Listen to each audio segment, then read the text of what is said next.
Of all the Presocratic philosophers, only Heraclitus is as obscure as he is influential, and understanding him is essential to understanding how philosophy would come to take the form that it eventually did in the time of Plato and Aristotle.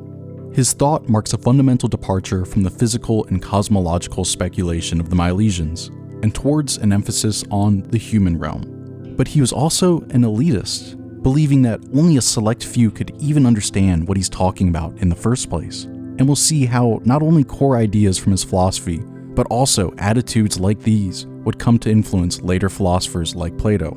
He would also be a major influence for Stoicism, and his thought would be admired from various later thinkers such as Hegel, Nietzsche, and Carl Jung. Hey, I'm Matt, and you're watching Nothing New. And today we're going to introduce the philosophy of Heraclitus, and primarily his three most influential ideas. The idea that everything is constantly changing, known as universal flux. The idea that everything is interconnected with its opposite, known as the unity of opposites. And the idea that fire is the arche, or basic substance of the world. Heraclitus is definitely one of the more complex thinkers we're going to cover. Each of these ideas on their own could be the subject of a whole video, so it's okay to feel a little lost or confused here or there. As we're about to see, not even the ancients knew what to make of him or his philosophy. So if you're interested in how he would come to influence later philosophers, consider subscribing and hitting the bell, because it won't be until we start covering Platonism, Stoicism, and eventually their influence on Christianity that I think you'll be able to truly appreciate the importance of Heraclitus. Anyways, let's get into it. Philosopher Anthony Kenny tells us how, even in antiquity, Heraclitus was found difficult. He was nicknamed the Enigmatic One and Heraclitus the Obscure. He wrote a 3-book treatise on philosophy, now lost, and deposited it in the Great Temple of Artemis. People cannot make up their minds whether it was a text of physics or a political tract. What I understand of it is excellent, Socrates is reported as saying. What I don't understand may well be excellent also, but only a deep sea diver could get to the bottom of it. The 19th century German idealist Hegel, who was a great admirer of Heraclitus, used the same marine metaphor to express an opposite judgment. When we reach Heraclitus after the fluctuating speculations of the earlier Presocratics, Hegel wrote, "We come at last in sight of land."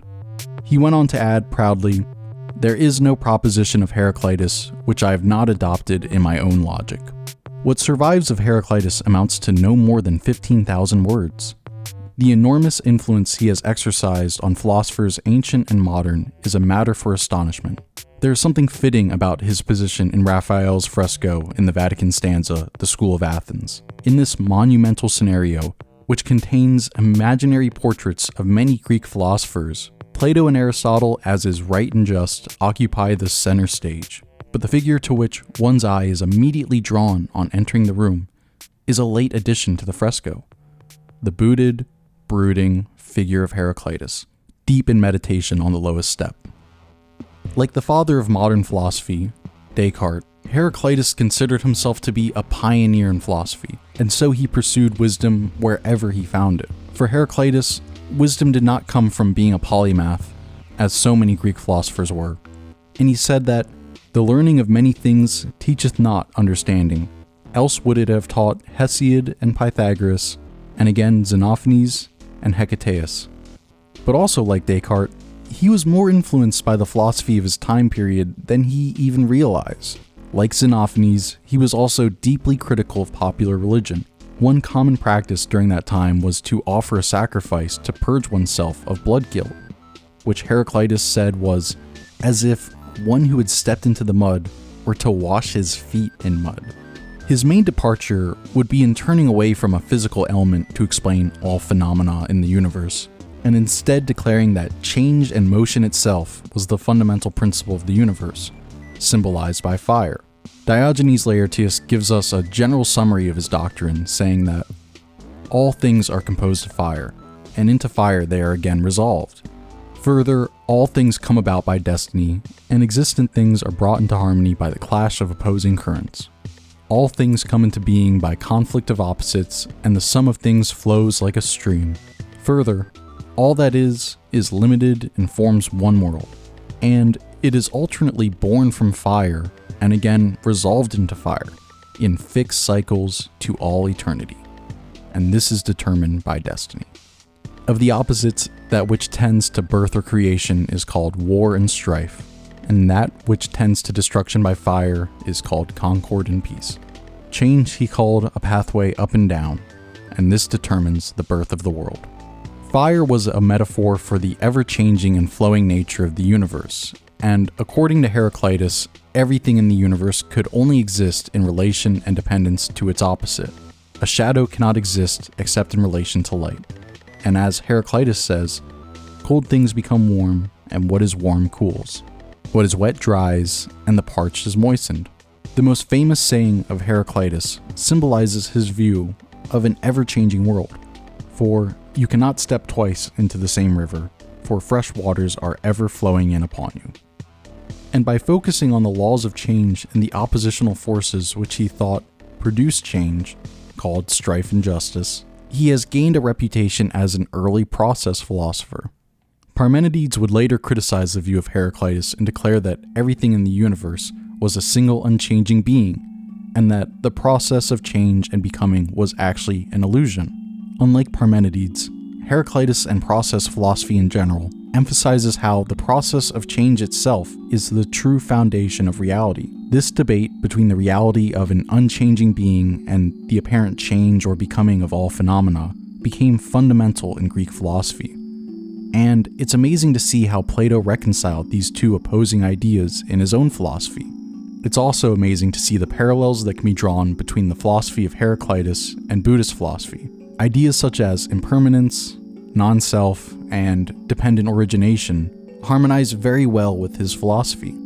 Another similarity to Buddhism is that he is often misunderstood and seen as a melancholic and pessimistic thinker. He has been called the weeping philosopher, in contrast to another Presocratic thinker, Democritus, known as the laughing philosopher, and is often represented in art wringing his hands and showing worry. Scholars have interpreted his thought in many ways, and he has been seen variously as an empiricist, a mystic, a misanthrope, an anti-intellectual obscurantist, and of course, the first genuine philosopher. He definitely stood out from his peers, since he was the first thinker to give special attention to the logical and rational aspect of reality. This is different from the mathematical view of reality held by Pythagoras, since for Heraclitus, the logical structure of change was connected to the rationality of language and speech. Heraclitus sensed a rational structure beneath the ever-flowing change, and the only reason we have any ability to inquire into this cosmic logic, which he called the logos, was thanks to our powers of speech and rationality, and yet we still rarely understand it. Heraclitus declares that this logos holds always, but humans always prove unable to ever understand it, both before hearing it and when they have first heard it. For though all things come to be in accordance with this logos, humans are like the inexperienced when they experience such words and deeds as I set out, distinguishing each in accordance with its nature and saying how it is. But other people fail to notice what they do when awake, just as they forget what they do while asleep. This idea would be taken up and fully fleshed out by the Stoics, and later find itself in the Gospel of John, when Jesus is declared to be the Word of God. When you see word with a capital W, that is the English translation of logos, though by the time it became used in a Christian sense, it had come a long way from the more loose usage in Heraclitus. It was also a term and idea that had been in the Greek lexicon since at least the time of Homer.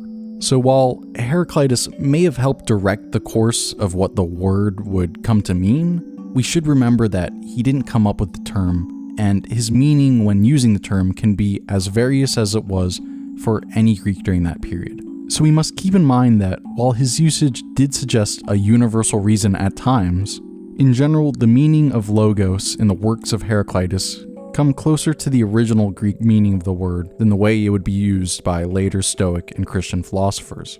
Anyways, I know I've only scraped the surface of this thinker, because though the fragments of his thought are few, the ideas contained in them could be dissected almost endlessly, and considering his enduring fame, they probably will be.